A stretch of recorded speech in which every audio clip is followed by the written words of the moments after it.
Thank you, Senators. We are pleased to have you with us here this afternoon. I think we'll kick it off with asking each of you to give an opening remark. And why don't we turn to Senator Wyden first? It'd be cruel and unusual punishment to give you all a big speech. And I just want folks in Alaska to know how much I value the relationship I have with Senator Murkowski. We were adding it up the other day, and I think we've actually passed more legislation in our committee than any other.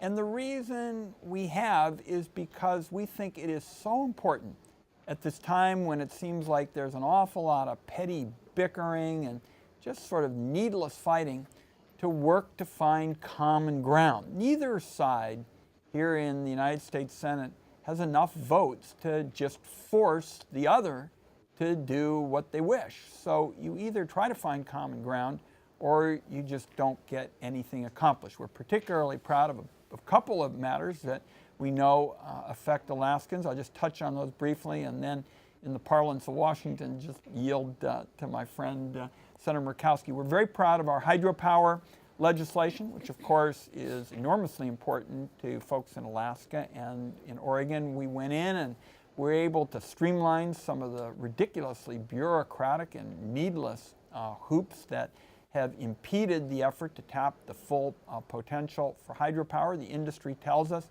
that they believe there's an opportunity for 60,000 additional megawatts of power. This would be a very big plus for the economy in Alaska and Oregon and in so much of the West, particularly the rural West. Another piece of legislation we're very proud of is our Secure Rural Schools legislation, which provides money for communities where the federal government owns most of the land.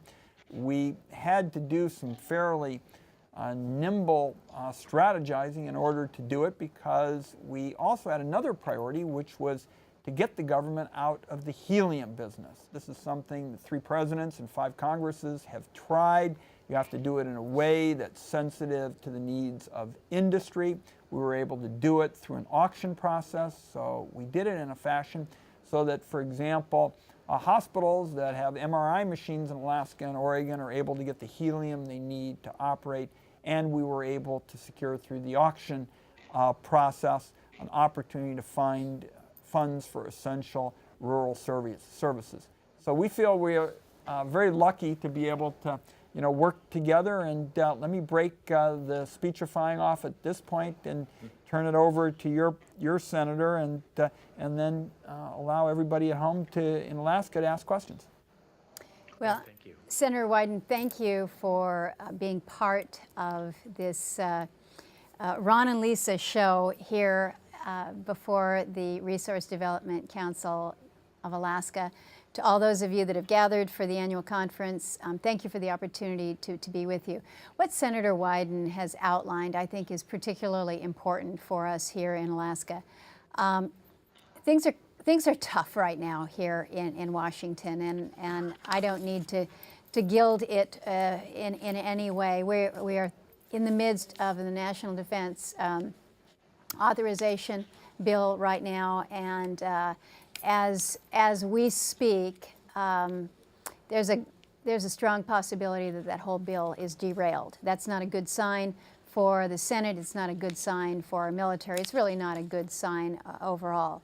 But I think what is important to know that as we have gone through shutdowns, as we have gone through bumps and glitches, there are some things that are working in the Senate, and the Senate Energy Committee is one of the bright spots. And I think it's because of what Senator Wyden has outlined that we've made a commitment, the two of us, as chair and as the ranking member, that we can find common ground. There's 20% on either end, 10% on the left, 10% on the right, that we're never going to agree on. So how can we build on these areas in the middle? And as the chairman has noted, there have been about 60 bills that have come out of our committee. That is more than out of any other committee in the Senate. We've had 11 bills signed into law. One of the ones that benefits Alaska is the Denali gas line right-of-way measure. He mentioned the helium bill that provided for funding not only for secure rural schools, but also $50 million for legacy well cleanup, which for us, of course, is considerable.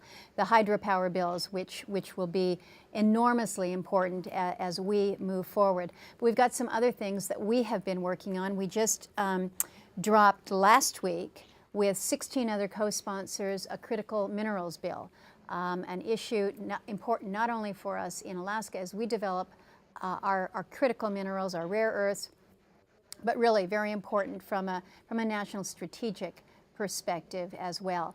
Upcoming, we've got some good things that we're working on. We've got a hearing scheduled on the geopolitics of oil, which for us in Alaska should be pretty interesting. We are for the first time looking at our resource base from a position of abundance rather than one of scarcity. So it really changes the dynamics, it changes the conversation, and looking forward to further discussion in that area. One other issue that I might raise before we move to the questions is the bill that I have been working on with Senator Landrieu that would allow for revenue sharing to the states from offshore. One of the things that Senator Wyden and I have been pursuing is how can you expand this concept to bring in more players, basically get that buy-in for the concept of revenue sharing, but let's not just limit it to the more traditional areas, in other words, offshore oil. How can you open this up to renewables onshore on our federal lands? How can we utilize this as a tool in advancing some other strategic initiatives as we move forward with energy policy for this country? So when you read the news, when you watch the news, and you get discouraged about what is going on in the Congress, know that there is a bright spot, and that happens on the third floor of the Dirksen building when we meet for our committees. And it also happens on what we affectionately refer to as Wyden Wednesday, where every Wednesday, 8:30 in the morning, Senator Wyden and I meet with our two chiefs to sit down and talk through the issues in front of us. I think it has led to good successes and a real commitment to advance good things for our state, certainly the state of Oregon, but really the entire country when it comes to our nation's energy policy. So with that, Phil, we'll kick it back to you for questions, but thank you for the opportunity to invite an individual who's really made a commitment to try to understand our Alaska issues. He visited last summer, had his eyes opened, I think, on a lot of different issues, and there's a commitment to work with us on so many of our things. So thanks for the opportunity to do the Ron and Lisa show with you this afternoon. Great. Well, thank you very much to senators. We're actually going to start with you, Senator Wyden. I know you have made forestry reform legislation a priority in Oregon with goals such as reducing the risk of wildfire, creating jobs, establishing timber harvest to supply a sustainable source of wood to the local forest products industry, and of course protecting natural resources as that is done. So understanding that federal forest health decline and local economies are actually a nationwide concern, we're wondering where you stand on efforts to expand forest legislation reform to address those same goals here in Alaska. I'm very supportive of that, and in fact, Senator Murkowski and I talked about that earlier today at that Wednesday meeting that we have. And the reality is, I think, both Alaska and Oregon want to be able, especially in rural, resource-dependent communities, we want our folks to be able to get in there and do the work that's going to lead them to good private sector jobs. That is a value of enormous importance in both Alaska and Oregon. I think we've started. I noticed that because of the good work Senator Murkowski's been doing, we've already sought to try to strike a better balance to the competing needs that you have in the Tongass. For example, in June we passed the Southeast Alaska Native Land Entitlement legislation, the jobs protection legislation. So we're making at least a beginning to address the goals. What I think our challenge is to recognize first the bedrock principle, which is we Westerners want multiple use. We want a multiple use approach in our forests, and that means getting the harvest up. And I think there is a way that we can do that consistent with the respect that we have both in Alaska and Oregon for the federal environmental laws. I've come to say that if there's a objection someone may have with respect to a timber sale or a natural resource decision, they ought to have an opportunity to raise it, but they don't have a constitutional right to a 5-year delay through the litigation process to just go on and on and on with needless appeals. So we're going to be working very closely together. Just a few days ago, Senator Murkowski and I sent a letter to the Government Accountability Office talking, for example, how we can get them to promote projects that are larger in nature, essentially landscape scale, forestry,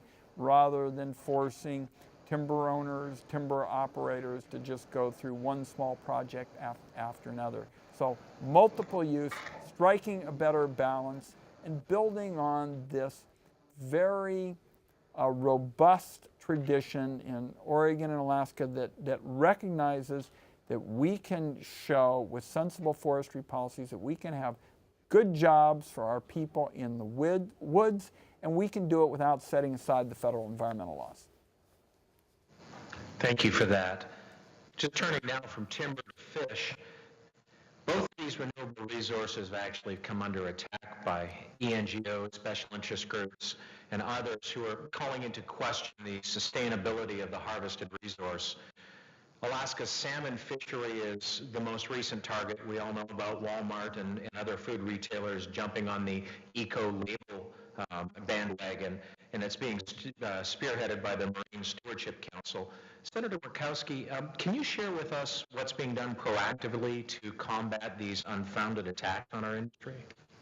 Well, as soon as we saw the really the erosion, the potential for erosion in our markets by the MSC requirement that I think most of us would look at and say, if you can't put a sustainable label on Alaska's salmon fisheries, where can you really? When you think about the management that goes on in the North Pacific, we are looked to as the model. So it was really quite a concern when you had markets like Walmart, the National Park Service, Health and Social Services come out and say, well, we're not going to be buying Alaska salmon because it doesn't have the MSC label. So it was a pretty aggressive campaign coming out of my office and really with the entire delegation focused on educating folks, first of all, about our wild sustainable fisheries, the fact that our state's constitution requires a sustainability actually written into the Constitution itself. So there were various lobbying efforts, whether it was going directly to the CEO of Walmart. I had quite an interesting exchange with the head of the National Park Service, John Jarvis, at an energy committee where he did effectively agree to back down off of the requirement, recognizing that in Alaska we have taken those steps to ensure that our level of sustainability within our fish is to be recognized and to be appreciated. We have more to go. I have introduced legislation that would essentially say that you are prohibited from using that label, a label that is affixed by an NGO, in this case a London-based company, to be the marker for purchases of your seafood for government entities. So we're working it on the legislative front. We've got a pretty strong lobbying campaign. I know we've been working with ASME, many of the other fishing industries, to make sure that all the gains that we have made with the branding of our wild, sustainable fisheries in the state of Alaska, that we're not losing any headway on this. So continue to help us in that effort. I think we have hopefully turned that corner, but we're not taking our foot off the gas here yet. Senators, we really appreciate the fact that you've talked and you've actually walked the talk of trying to work together and find solutions. And Senator Wyden, I actually at this point want to just thank you. As you are the only senator from Washington, Oregon, and California who did not sign a letter to the EPA opposing Pebble. And that's really meaningful. It shows that you understand that there's a fair process, that all projects deserve to go through. And we just appreciate your leadership on that. And both of you, we appreciate your leadership as being part of the bipartisan critical minerals legislation, the Critical Mineral Policy Act of 2013. As you know, Alaska contains some of the highest grade undeveloped critical minerals in the world. We in Alaska know that mineral exploration and development not only produces benefits here, but really to our entire nation. And according to the U.S. Geological Survey, the supply for more than 1/2 of the U.S. consumption of 33 mineral commodities come from imports to the United States, and we're 100% reliant on 19 of those. So the question for both of you is, what is the outlook from Washington on these issues from an Alaska perspective and also from a national perspective? And we'll start with you, Senator Murkowski, please. You've outlined some of the need most clearly there in terms of our reliance on others for so many of these minerals. For those of you who were there when I spoke to the Alaska Miners Association a couple weeks back, you heard me also state that the United States is dead last after Papua New Guinea in terms of the time within it takes to get a permit for to advance any kind of mineral development. These are areas where we need to be working aggressively to make a difference here. We have an opportunity in Alaska when it comes to the accessing some rare earth minerals. We know that we've got some prospects down in southeast with the Bocan mine. We know that we've got prospects up in the interior. And our reality is right now China is pretty much holding the rest of the world practically at a disadvantage, because they are the ones that are supplying over 90% of at least the critical rare earths. And when they got into a little bit of a skirmish with the Japanese about a year, 2 years ago, what did they do? They just kind of put the clamp down on the export of their rare earths to Japan. It certainly got Japan's attention. We don't want to be in the same situation with critical minerals that we have been historically with oil. We've got an opportunity to do something about it. Let's work to facilitate that. That's why our critical minerals bill, I think, is important. It helps to identify areas of resource. It speaks to the issues of permitting. This is important legislation. The fact that we've got 18 members evenly divided in support of this is, I think, is significant and important. But we need to be doing more when it comes to accessing our minerals and ensuring that we can do so in a way that it doesn't break the bank for these projects to get through the regulatory and permitting process. We have a great deal of work that I think needs to be done for more expedited permitting, so that these entities that are looking to explore these very critical minerals aren't shut down before they can even get an application submitted. So we're working it on this end. We know that we've got work to do there in the state, but again, critically important. I was actually asked by a reporter, why do they call it critical minerals? And I said, well, look to what they're in. They're in everybody's smartphones. They're in your vehicles. They're in your hospital equipment. These are critical. Pretty hard to top that answer, Alaskans. Senator Murkowski said it very well. And when we first started talking, about this, I knew that this was relevant to so many parts of a 21st century, economy. But if you're interested in renewables, we're talking about hybrid and electric vehicles. If you're interested in manufacturing, Senator Murkowski touched on that.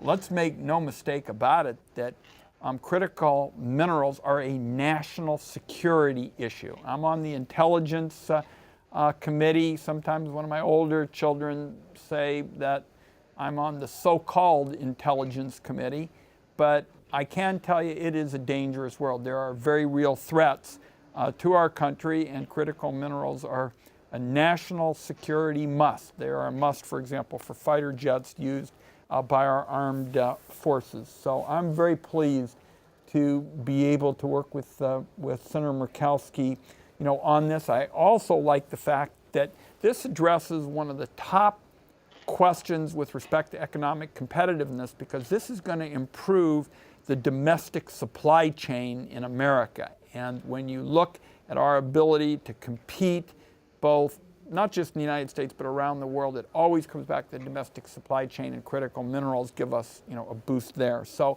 it's our intention, working together, to move this through our committee just as quickly as we possibly can. We've tried to reach out to not just industry folks, but environmental folks, and I think they feel that we've brought a sensitive approach to the various environmental concerns. And if we can get it out of our committee quickly, we're going to try and get it on the calendar in the Senate and see if we can figure out a way to convince 100 United States senators that this is long overdue and move it quickly.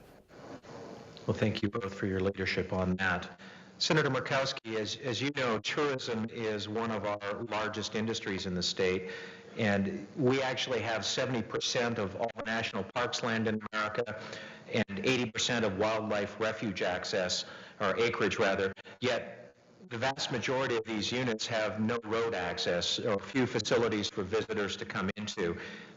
Access is challenging, costly.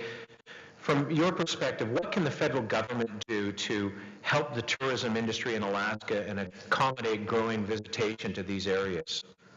Well, there's a few very recent examples where I think we're making some difference. The most immediate in terms of time is what we were able to do up in the interior. There was an effort to make sure that they could fly folks from Whitehorse into Fairbanks, avoid the bus, give the visitor experience really a much more positive image, actually more time on the ground in Alaska, which means more tourist dollars. But we were held up by the fact that Customs and Border says, well, we don't have enough border customs officers that we can place in Anchorage. And it was pretty tense in there for a period of weeks. It actually came to a head during the government shutdown. And we pushed and said, we want a meeting with you folks. And they said, well, we can't meet with you because we're in the midst of a shutdown. And oddly enough, they were able to send out a letter denying that during the shutdown. Long story short, we have been able to work with the Customs and Border. We've got a good solution. We will have those customs agents in Fairbanks. I think that's a win for the interior. I think that that's helpful. Other things that we are continuing to work on. We were talking earlier about our Forest Service, and Senator Wyden mentions multiple use. I brought Chief Tidwell up to the state in June, I guess it was.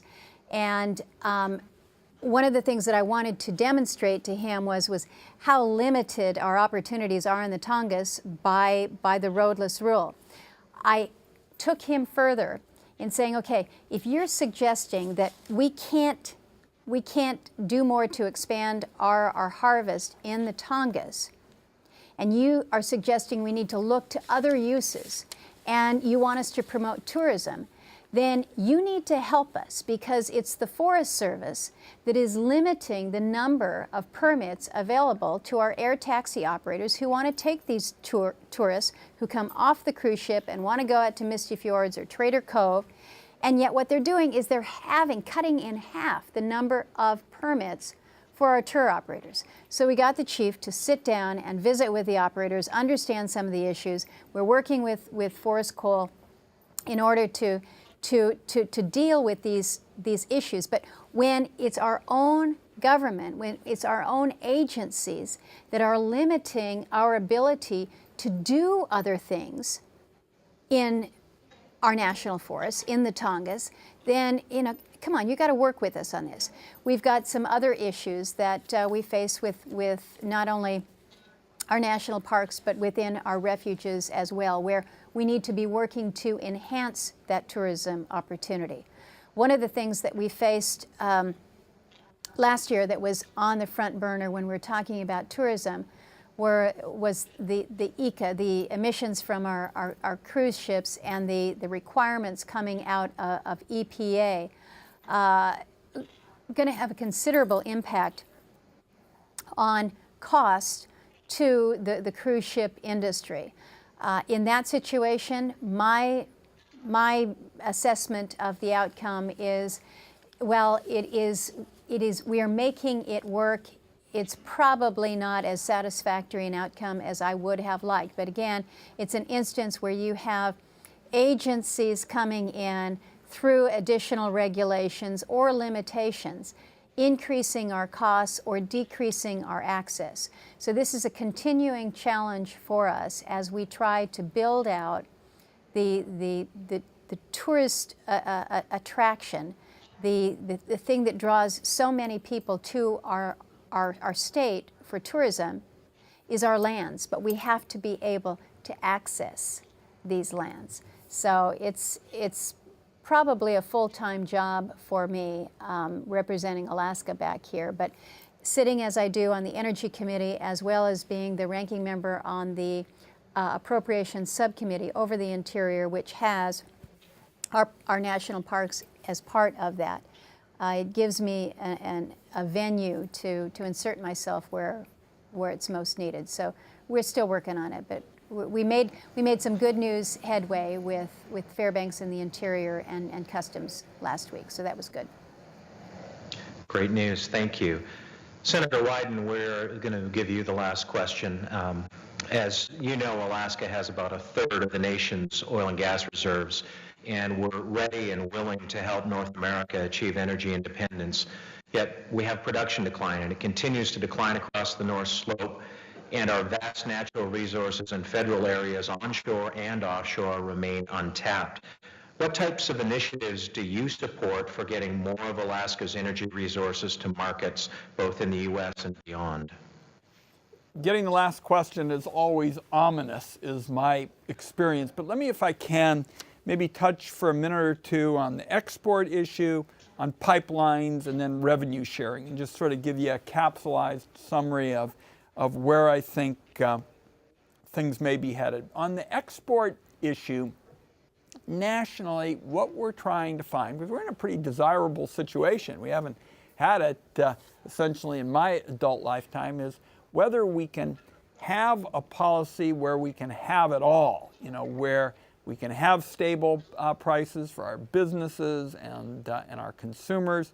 We can tap this advantage because there's companies from overseas thinking about coming back to the United States because of our pricing advantage and opportunity for exports. And also there's a connection to renewables because you need, in many instances, gas and energy sources to make renewables part of baseload power. So that is sort of the national picture. Senator Murkowski took me when I was in Alaska to Cook, I guess it's Cook's Inlet, isn't it? Cook Inlet. And I was struck there by, again, how unique Alaska is.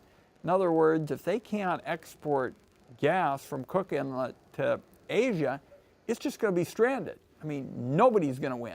I mean, it's not going to affect the lower, 48. So Senator Murkowski and Alaskans made a compelling case for, making sure we weren't just, gratuitously stranding these communities because they couldn't tap these, markets that really wouldn't do anything if you denied the opportunity other than to hurt Alaskans. On the pipeline issue, because Senator Murkowski's been briefing me on this, I know you have some unique challenges in Alaska in terms of various kinds of pipelines, and I've indicated to Senator Murkowski I'm interested in working with you all on those. I'll let Senator Murkowski kind of take the lead. On the national scene, there is a great need for pipelines also, and what I'm trying to do in the hopes that maybe we could have a coalition behind something like this is to say, you bet we're going to need more pipelines in order to get gas to markets.